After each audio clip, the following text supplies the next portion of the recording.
Hey folks, so we've got an oil filter here, sits like that, it's full of oil. It's always a good idea to fill your oil filter. It's a little harder if they're on the side because as soon as you go to screw it on, it runs everywhere, but they sit like that, they're good because the oil filter is sucked up through the oil pump, through the filter and then through the engine. So if you fill this, then straight away you've got a prime. So what we're going to do is we're just going to put the pump in there for the correct oil for this engine, and we're just going to give her a couple of pumps.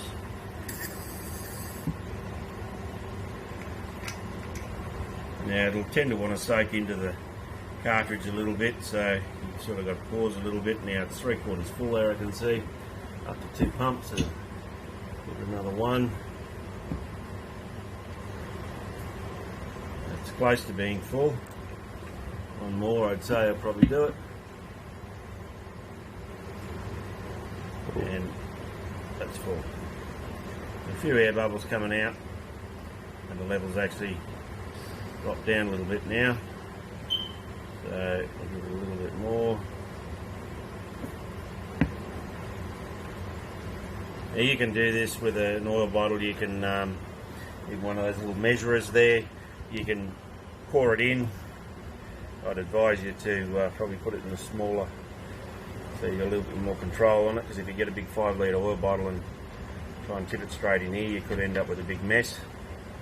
So that's full now, and at least then when the oil pump sucks the oil up from the engine, we're not going to have a big air bubble. Now just get your finger and run around the seal like so, and grease the seal up with fresh new oil. There's something to check when you get underneath and have a look at where the oil filter came from. Get a torch and make sure that the old seal is not still stuck there. If it has and you screw this in, you're definitely going to get a leak, because you're going to have 2 seals sitting on each other, which isn't the best. So just make sure that that old seal isn't stuck there. Of course, if you've got the old filter, you can have a look and see if it's there or not. But that is a trap that a lot of people get caught, is the seal sticks to the oil filter housing, and then you screw the next one on, next thing it leaks. So just make sure that that's not there. So we're going to get underneath, try and not spill this all over myself. Sit that there, grab my trusty rag, and I'm going to screw this oil filter back into place.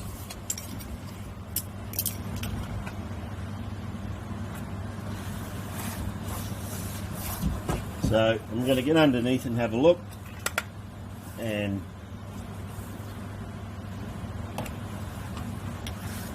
right, I can see the metal there. There's definitely no oil filter old seal stuck there. I'm just going to give it a bit of a wipe the old oil off. I'm going to give the edge of the sump pan a wipe, because once the filter's in there, it's going to be a lot harder to clean it. So there's a little bit of oil that I spilt on the sump pan. Yep, definitely no seal. I can see the shiny metal. It's all nice and clean. Let me give it one last polish with the rag to get all the oil that I spilt once it came undone.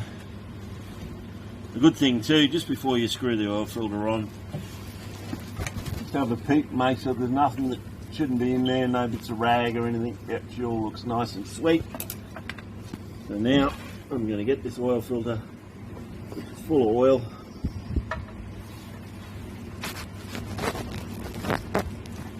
and I'm going to screw it on. Now do it by hand, and then 1/4 to 1/2 a turn tight. Action. G'day folks, so okay, I've got the oil filter in there. I've just got my rag and I've just given it a clean around the outside of the metal can so that I can get a hold of it, just clean the excess oil off. So now I'm going to get a hold of the filter and just going to turn it. I've turned it 1/4 turn, that's firm. That's all you really need. So once you put your oil in and start the engine, take it for a run and just check that you got no drips. But you don't need to physically tighten it back up with the tool, because next time you go to get it off, you won't have it on. You won't be able to get it off because it'll be too tight. Now, while you're under here, folks, don't forget, put your oil bung back in. Don't make the mistake of filling your oil up when you've got your bung out, otherwise you're going to find you've got an awful mess. So I'll fill where the hole is, and we're going to finger tight that back in. Now the only thing with the oil bung is you definitely do use the spanner to tighten it up, unlike the oil filter. The oil filter, you just do it firm, normally quarter to half a turn. Basically, once your hand slips, that's tight enough, and just check it. Never spanner it up because you'll regret it next time. Now I'm cleaning the excess oil off with a rag around the bung. I'm going to grab my trusty socket and take the ratchet out of the way, and we're just going to give just a little tension, not too much, just firm. And once again, once you've refilled the engine and run it, make sure you do check that this isn't dripping. You can put a new washer on the oil bung if you like. I very rarely do that unless it's got marks or something in it. And then of course the next job will be to put the new engine oil in the engine, which will be shortly. G'day folks, so now we've put the oil filter on, we've put the bung back in. At the moment there's no oil in the engine. So just a tip, your old oil filter is normally pretty grimy and greasy. If you get the packet, slip it over it, grab a hold of the packet, pick it up. You can normally close her up like that, get no oil on your fingers, pop that in the bin. Don't forget, of course, the little plastic piece, put that in with it so that we don't pollute the place. Now, that oil there, shortly I'll put the bung in and I'll tip it into my sump oil drum. But at the moment now we're going to concentrate on the oil.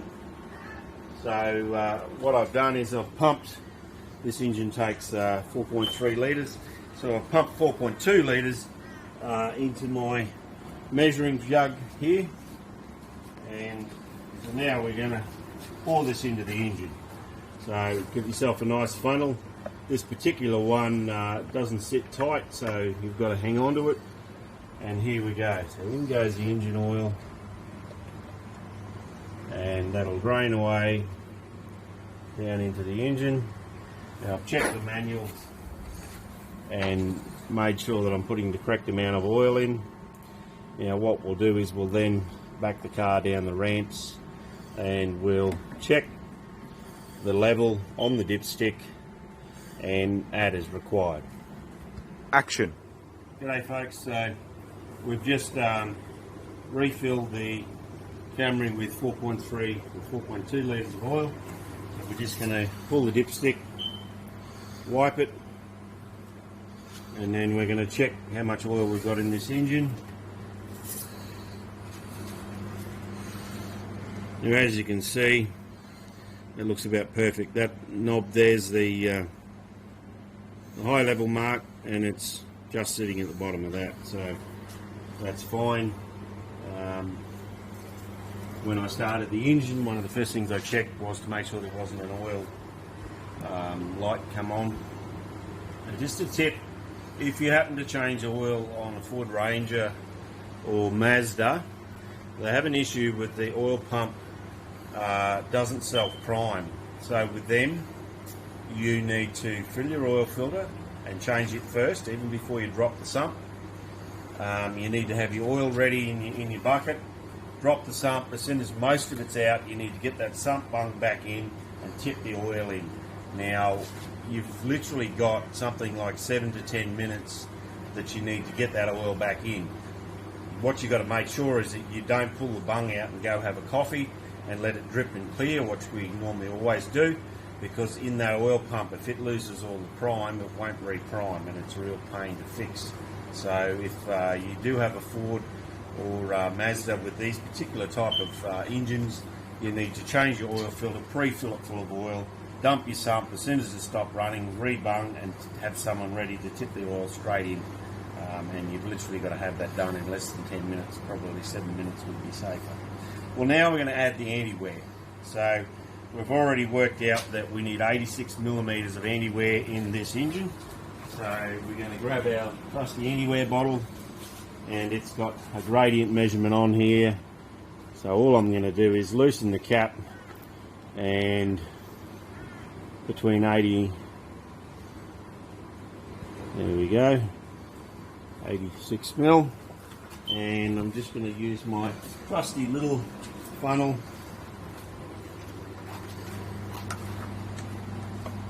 I'm going to pop that in, and actually what we'll do, just as an interesting thing, is we'll just start it, and then I'll tip the anti-wear in and just give you here the difference. So folks, we've got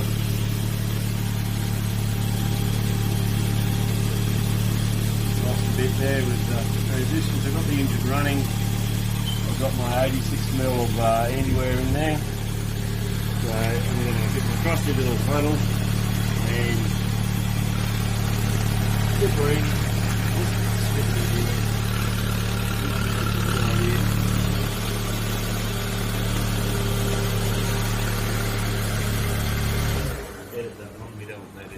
Good. Okay folks, so we've just tip that in, and now we'll put the cap in and we'll take it for a lap.